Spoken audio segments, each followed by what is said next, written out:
The cover of this album is a picture of Bushwick Bill being pushed on a hospital gurney by the two other members of the group, Scarface and Willie D, after he survived a gunshot to the head. The Geto Boys brought the same type of bracing honesty to their music, with 14 incredibly raw tracks about life in Houston and the crime-filled environment where all three grew up. The song everyone knows is Mind Playing Tricks on Me, in which they talk about how the paranoia that comes with their lifestyle can turn toward madness. The Geto Boys were NWA without the glitz and glamour, and while they didn't have the same crossover appeal, there was more heart and substance to their lyrics, which is why they had such a lasting impact on the rap scene in Texas and throughout the South. Scarface, who went on to a legendary career as a solo artist, is the unquestioned star of the group, but Willie D and Bill can more than hold their own. The group that coined the Dirty South, Goodie Mob preside over the history of Southern rap, specifically Southwest Atlanta, like the great thinkers in Raphael's The School of Athens.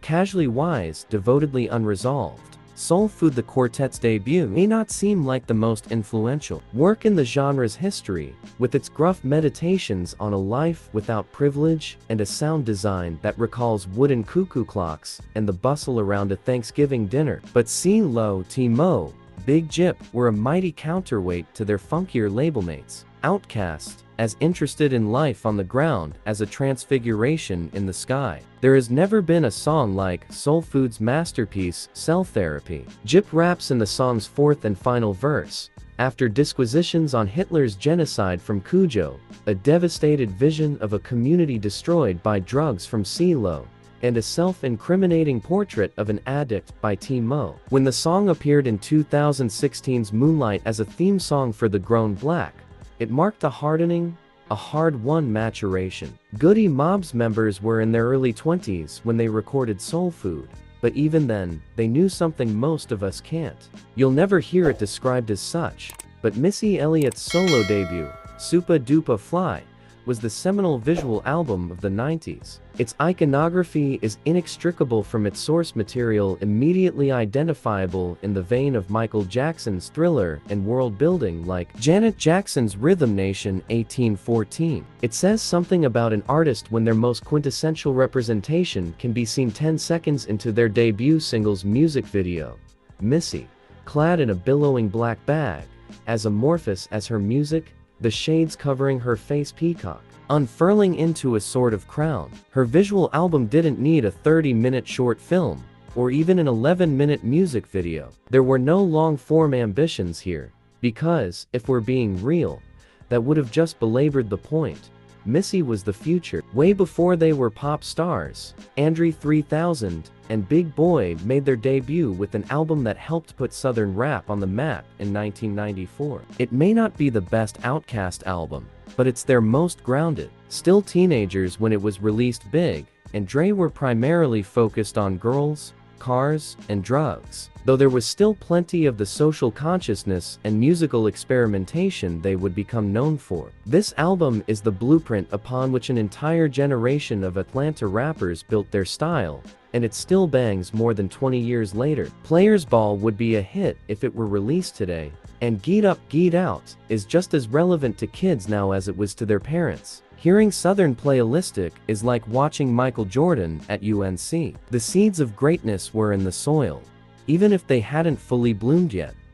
Thug Motivation 101 is a great album, but here's my one regret about its legacy. There are people who weren't alive when it dropped, and so they forever missed out on the phenomenal excitement surrounding the release of TM101. Suddenly, every Escalade speaker in the southern US flooded streets and highways with these big, brassy anthems that sounded like nothing rap radio had ever before played to death. Jeezy was just different. His voice, his demeanor, he was a loudmouth with a certain, authoritative caution about him. He was unapologetically simplistic.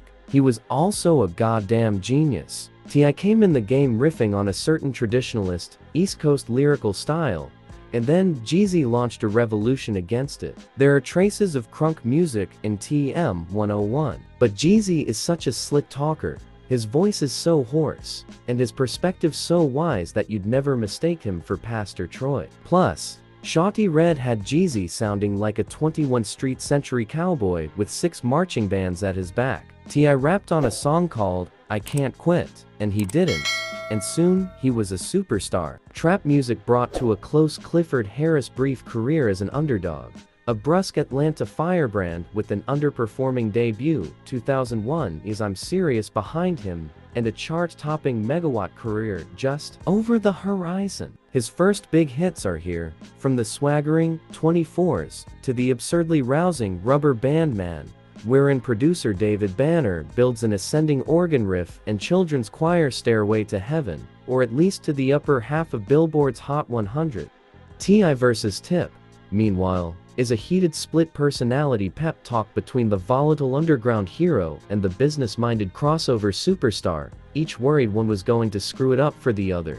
A conceit so juicy a few years later, he'd make a whole album about it. The song's better. T.I. would go on to greater heights, commercially, and maybe even critically. But this is as lean and hungry as he ever sounded, in part because it wasn't yet clear that he'd ever be fed. My favorite moment on 2008's The Carter 3, which is different from favorite song, is Dr. Carter, which ostensibly takes cues from the Common I Used to Love Her school of personifying hip-hop, and then running 1,000 miles with her on your back. Swap out the histrionics of Common's Lament, and swap in a folding chair, and the original Milton Bradley version of Operation. Then tie one of Wayne's arms behind his back. Then press play. The Carter 3 was hyped to be Lil Wayne's statement album. What emerged was a dizzying display of irrational confidence and sheer force of personality that shattered the preciousness of the greatest rapper alive mantle. Irrational Confidence got him a song with Jay-Z as the co-headliner. Irrational Confidence is what brought Kanye West to his doorstep with so many beats. Wayne had to tell Kanye to go home and quit sending him shit.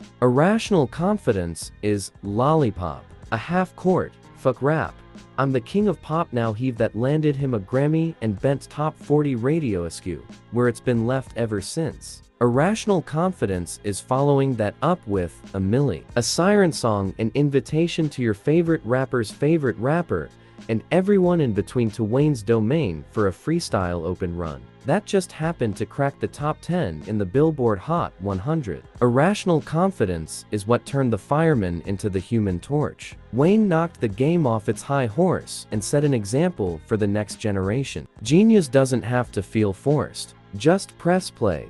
Generally speaking, about rap and flexing, the cars are already paid off, and at least a calendar year out from hitting the market. The idea is that you can't just walk into any old dealership and buy one. But on flossing season, in 1998, when cars barely had smart keys, Manny Fresh was boasting about having a car from 2010. Not only would you need to have a guy, you'd also need a time machine. Manny was, as they say, on some other shit. The story goes something like this. Juvenile heard a song, a mystical diss track, Drag 'Em in the River, that Manny Fresh produced for UNLV, Cash Money's first supergroup. About then and there, Juvenile decided he needed to be wherever Manny was at. Their first joint effort, Solier Rags, was locally popular, and together they banged out Juvenile's third and most successful album to that point. It went platinum, with the strangest lead single Rhythmic Radio had ever laid ears on.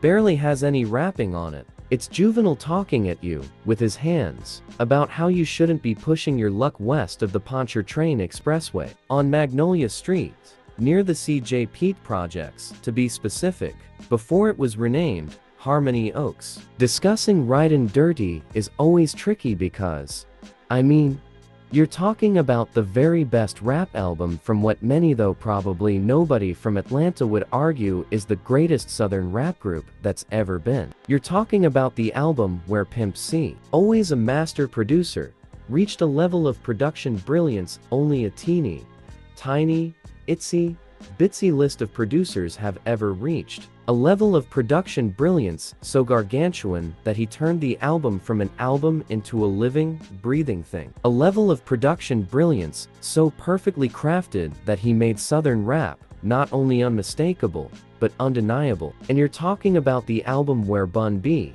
who'd flash greatness on the group's first 2 albums, fully grabbed hold of it and turned in what remains the premier, most perfect, most unbeatable verse in the history of Southern rap, his verse on Murder. You're talking about the album that directly shaped what happened in Southern rap for at least the following decade. You can draw straight lines from no fewer than 4 other albums on this best of list. Straight back to Right and Dirty. You're talking about the album that gave us what might be the most impenetrable 5-song set ever on any rap album. Outkast Goes Places. Southernplay alisticadillacmuzik lets listeners ride shotgun through streets of Atlanta. On their sophomore album blasts them into orbit, but their third album transfers them to a parallel dimension where time has folded in on itself. A civil rights-themed party anthem featuring a 30-second harmonica, Hoedown shares space with an auto-tune screed about the dangers of technology, and it works. A nostalgic, breezy ode to a pair of lost loves is paired with the screeching apocalyptic sequel about the last song recorded on Earth, and it works. A gospel-inspired dirge about the tensions between celebrity and art is followed by a wailing electric guitar solo, and it works. There was no idea too strange or genre too distant for this album, which still manages to be more than the sum of its many excellent parts. People just couldn't understand how we were making the type of music we were making, Big Boy said in a 2010 oral history of the album. By that time, we'd gotten to a point where we were in our own world. 3000 added, the Outkast world is hard to pinpoint. This is a group that made a prototypical trap song before it was subgenre, but is also being played at a wedding in Nebraska this weekend. Without question, their best work always traces back to Atlanta and the centuries of creative contributions by Black Southern musicians. Thank you so much for watching. Please leave a like and subscribe. Let me know if I missed on anything in the comment. Peace.